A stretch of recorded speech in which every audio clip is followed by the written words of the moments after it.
Dentuman di perbatasan Kashmir. Desa Kargil, pukul 3.45 waktu setempat. Dentuman tiba-tiba menggetarkan tanah. Mortir-mortir diluncurkan dari balik barikade. Tentara India yang tengah berjaga kaget bukan main ketika ledakan menyambar satu pos pengamatan. Prajurit Vikram jatuh tersungkur. Darah mengucur deras dari pahanya. Di balik kabut dingin, suara teriakan terdengar menggema. Helikopter militer India berputar-putar di langit, mencoba menembus kegelapan. Di sisi lain, Komandan SSG Pakistan, Kolonel Amir Haider, tersenyum tipis dari balik teropong malam. Operasi pembalasan dimulai, katanya dingin. Komando dari Islamabad dan New Delhi. Di tengah malam, Islamabad bergema dengan sirene. Perdana Menteri Pakistan, dalam pidato resminya, menyatakan, setiap pelanggaran akan dibayar lunas. Kami tidak gentar. New Delhi tak tinggal diam. PM India menggelar konferensi pers darurat.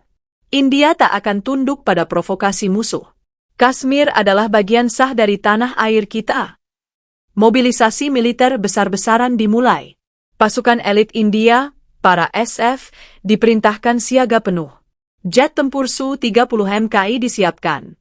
Rudal Agni dikeluarkan dari hanggar rahasia. Serangan udara yang membakar langit. Jam 5.12 pagi. 5 jet tempur India memasuki wilayah udara Azad Kashmir. Mereka membawa rudal canggih dengan teknologi GPS. Namun radar Pakistan menangkap pergerakan tersebut. Jet F-16 dan JF-17 Thunder dikerahkan. Adu kecepatan terjadi di udara. 2 jet India berhasil meluncurkan rudal ke target yang mereka yakini markas militan. Namun yang hancur bukan markas militan, melainkan rumah sakit tua di perbukitan. Dunia gempar. Pakistan mengutuk keras dan bersumpah akan membalas dendam. Invasi darat dimulai. Pasukan India bergerak menyeberangi line of control. Tank Arjun dan konvu infanteri melaju perlahan. Namun pasukan Pakistan sudah siap. Ranmin-ranmin darat diledakkan. Jalanan berubah menjadi neraka. Pertempuran jarak dekat meledak. Di desa Kupwara, bayonet dan senapan saling menghantam. Darah mengalir di salju. Wartawan asing yang meliput hanya sempat berteriak. Ini bukan bentrokan. Ini adalah perang total. Dunia mulai panik. CNN, Al Jazeera, dan BBC menayangkan langsung ledakan-ledakan di Kashmir. Video anak kecil yang menangis di antara puing menjadi viral. Ribuan komentar menuntut perdamaian. PBB segera mengadakan sidang darurat. Amerika Serikat, Rusia, dan Cina menyerukan agar konflik dihentikan. Tapi kedua negara menolak mediasi. India menuduh Pakistan melindungi militan. Pakistan menuding India melakukan genosida. Tidak ada yang mau mundur. Dunia hanya bisa menyaksikan dari layar kaca. Rudal balistik menghantam fasilitas militer. Tanggal 5 Mei, pukul 2. India meluncurkan 2 rudal balistik jarak menengah ke arah Pakistan, menghantam fasilitas penyimpanan senjata di Multan.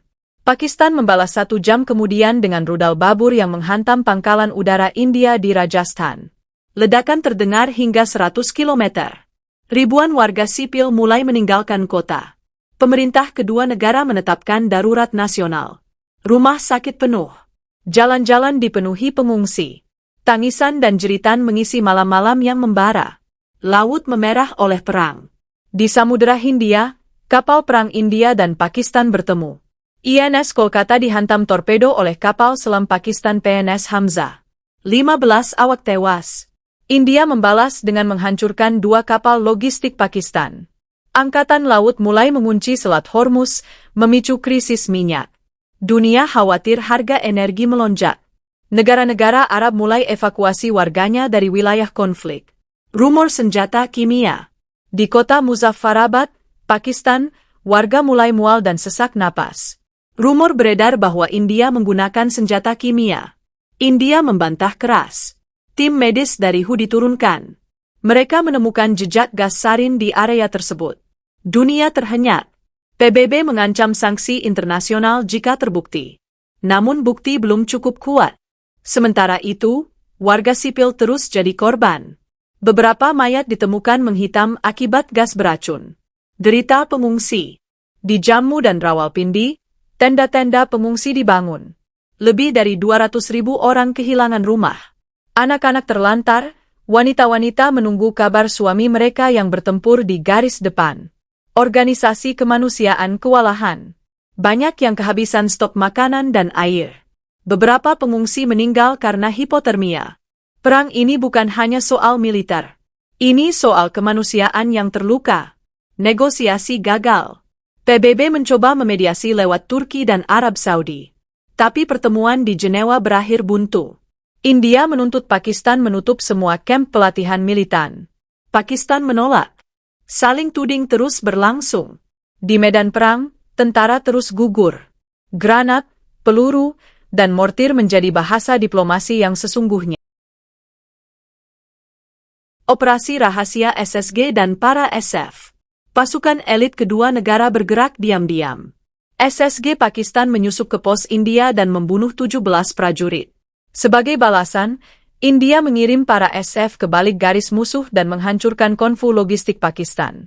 Operasi ini dirahasiakan dari publik, namun bocor di media sosial. Video tubuh tentara yang hangus terbakar beredar luas. Emosi rakyat memuncak. Perang siber dimulai. Website Kementerian India diretas. Layar utama menampilkan bendera Pakistan. Dalam waktu singkat, hacker India membalas dengan menyerang Bank Sentral Pakistan. Perang cyber merembet ke layanan publik. ATM error. Sistem rumah sakit kacau. Lalu lintas di kota besar lumpuh. Dunia maya berubah menjadi ladang pertempuran digital. Serangan udara masif. India mengerahkan 40 jet tempur dalam satu malam. Target mereka, jembatan, pabrik senjata, dan pangkalan udara.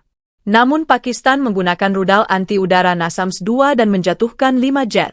Langit Kashmir penuh jejak asap. Kilat petir dan ledakan menyatu. Malam menjadi neraka. Beberapa jet jatuh ke area sipil, menambah korban tak bersalah. Kota berdarah.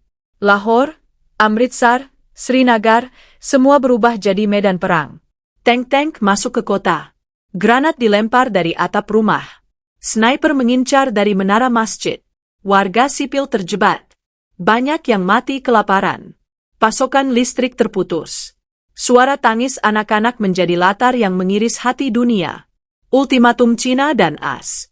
Cina, sekutu dekat Pakistan, mengeluarkan ultimatum. Hentikan perang atau kami akan campur tangan. Amerika menanggapi dengan pengerahan kapal induk ke Teluk Persia. Dunia hampir pada ambang Perang Dunia Ketiga. Rusia pun bergerak mendekat. Semua pihak ketakutan. Apakah nuklir akan digunakan? Rudal nuklir siaga. India menyiapkan rudal nuklir Agni-V, Pakistan mengaktifkan HATF-7. Dunia panik. Presiden AS menelepon kedua pemimpin. Gambar satelit menunjukkan kendaraan peluncur bergerak. Seandainya satu saja rudal dilepaskan, jutaan jiwa bisa melayang. Dunia berada dalam ketegangan maksimal. Akhirnya gencatan senjata. Setelah tekanan internasional dan desakan rakyat, kedua negara akhirnya menyetujui gencatan senjata sementara. Tembakan dihentikan pukul 4 pagi waktu Kashmir. Pasukan ditarik perlahan. Jet tempur kembali ke pangkalan. Namun tanah masih bergetar oleh trauma. Lebih dari 30.000 korban jiwa. Puluhan kota hancur. Penyesalan dan luka. Wawancara dengan keluarga korban menghancurkan hati siapapun. Seorang ibu kehilangan 3 anaknya.